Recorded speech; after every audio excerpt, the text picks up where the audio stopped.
কখনো কি ভেবে দেখেছেন বাংলাদেশে গাড়ি আবিষ্কার করা না শিখিয়ে গাড়ি কে আবিষ্কার করেছে সেটা শেখাই কেন? আসলে আমাদের দেশে শিক্ষা ব্যবস্থা অনেক বেশি উন্নত। দেখুন, পৃথিবীতে অন্য সব দেশ শুধু নতুন নতুন জিনিস আবিষ্কার আর বানানোর মতো অদরকারি কাজে ব্যস্ত, আর আমরা মনোযোগ দিয়েছি আসল কাজে, অর্থাৎ শুধু জ্ঞান অর্জনে। মোবাইল ফোন কবে বানানো হয়েছে, কে বানিয়েছে, তার 14 গোষ্ঠীর নাম কি, এগুলো জানাটাই তো আসল শিক্ষা। আর নিজে মোবাইল বানানো কেবল কামলাদের কাজ, ওটা আমরা কেনই বা করব? আমাদের ছেলেমেয়েরা কি দারুণ মেধাবী, তার প্রমাণ হলো দেশ জুড়ে জিপিএ 5 এর ছড়াছড়ি। স্কুল কলেজের দেওয়াল ভেঙে যেন জিপিএ 5 বেরিয়ে আসছে। এই বিপুল সংখ্যক মেধাবীকে দিয়ে যদি আমরা পদ্মা সেতু বা মেট্রো রেলের মতো ছোটখাটো জিনিস বানাতে যাই, তাহলে তাদের মেধার অপমান করা হবে না? তাদের কাজ আরো অনেক বড়, আরো অনেক মহৎ। তাদের কাজ হলো জ্ঞান চর্চা করা। এই জন্যই আমরা একটা দারুণ বুদ্ধি বের করেছি। চীন, জাপান, রাশিয়া, কোরিয়ার মতো দেশগুলোর ইঞ্জিনিয়ারদের তো তেমন কোনো কাজ নেই, তাই আমরা তাদের ডেকে আনি। ওরা এসে আমাদের প্রদর্শিত মেট্রো রেল, পারমাণবিক বিদ্যুৎ কেন্দ্র, এমনকি কয়লার খনি পর্যন্ত বানিয়ে দিয়ে যাচ্ছে। তারা রোদ বৃষ্টিতে ভিজে কাজ করে, আর আমাদের সোনার ছেলেরা, আমাদের বুয়েট, চুয়েট, কুয়েট, রুয়েটের মেধাবী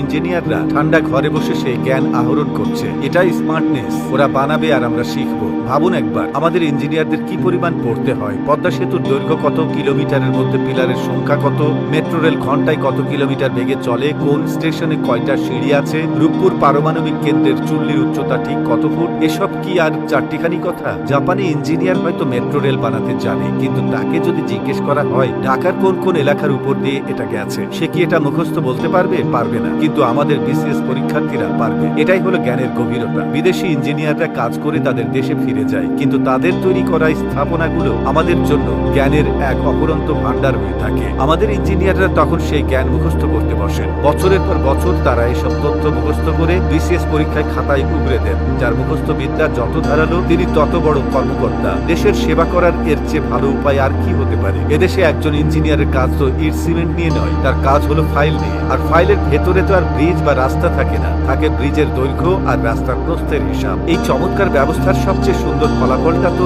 এখনো বলাই হয়নি। বিদেশি ইঞ্জিনিয়াররা কাজ করে, তাদের বিল নিয়ে চলে যায়, কিন্তু এরপর সেই স্থাপনা রক্ষণাবেক্ষণের জন্য নতুন কোনো যন্ত্র কেনার জন্য যে বিশাল অঙ্কের লেনদেন হয়, সেখান থেকে আমাদের শিক্ষিত মেধাবীরা সামান্য পার্সেন্টেজ তো পেতেই পারেন। দিন রাত এক করে পদ্মা সেতুর পিলারের সংখ্যা মুখস্থ করা কি মুখের কথা? এই পার্সেন্টেজটাই তো সেই কঠোর পরিশ্রমের আসল স্বীকৃতি। আমরা এমন এক প্রজন্ম তৈরি করছি যারা নিজেরা কিছু বানানোর কষ্ট করে না, বরং অন্যরা যা বানিয়ে দিয়ে যায় তার খুঁটিনাটির তথ্য মুখস্থ করে বড় কর্মকর্তা হয়। তারা বানাবে আর আমরা সেই বানানোর তথ্য থেকে জ্ঞান আর পার্সেন্টেজ খাবো। এর চেয়ে কার্যকর শিক্ষা ব্যবস্থা আর কোন দেশে আছে বলুন?